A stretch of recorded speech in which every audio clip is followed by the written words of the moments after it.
কি হইছে? কথা আছে বসকে, জাগা কথা আছে। তোরে কইছি না জাগা? হ্যাঁ তোর কইছি না কেমন যেতে? ভাই ভাই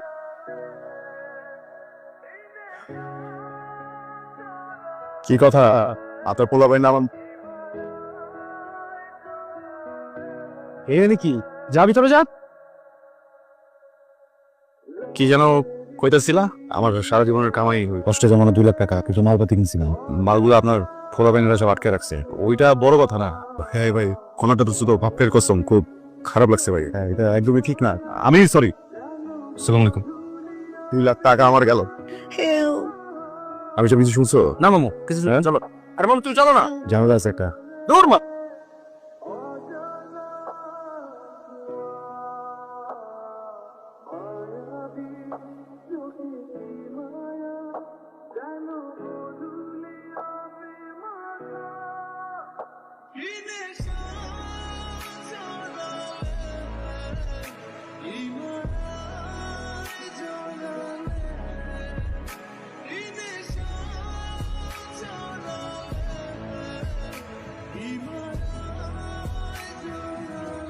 রিপোর্ট আছেন কেমনে?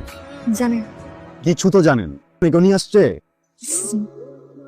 ক্লিনিকে গিয়েছিলাম ইঞ্জেকশন দেয়, আমার কিছু মনে নেই। যখন আমার জ্ঞান ফিরে একটা রুমের ভেতর অনেকগুলো মেয়েরা একটা লোক এসে আবার আমাদের ইঞ্জেকশন দিয়ে চলে যাচ্ছিল। বাপের কসম, এমন আমি গল্প শুনে কিছুই বুঝলাম না। এখানে কেন আসছে? কোনো চেহারা? না। আফতাব? হ্যাঁ।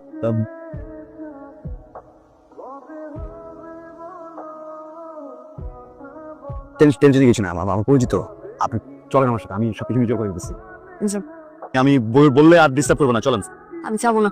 কিন্তু চাইতে হবে। গুলি করে দিব মানে, দেখছো না? তুলে নিয়ে যাবো, কিছু করার নাই। আমি বলতেছি না। এই ভাই আমার বাপের কসম আমি ইচ্ছা করে করি নাই। আপনাদের জিনিস আপনাদের ফিরে দিতে আসছি।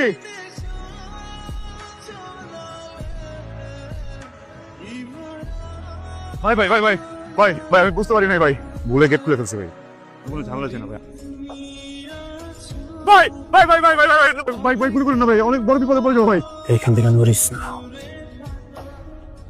বস ভাইটাকে তো পাওয়া গেছে, ওই পোলাটা নিয়ে আসছে। এখন পোলাটাকে কি করবো, ছেড়ে দিই? খানকির বলা তাহলে তো আমাকে সব কিছু ফাঁস হয়ে যাবে।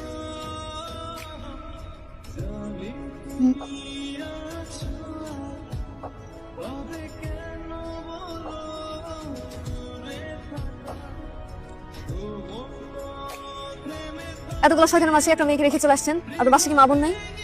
আমি এই জায়গার স্থানীয় ছেলে, বুঝছেন? সেই জায়গায় বলো, সেই জায়গায়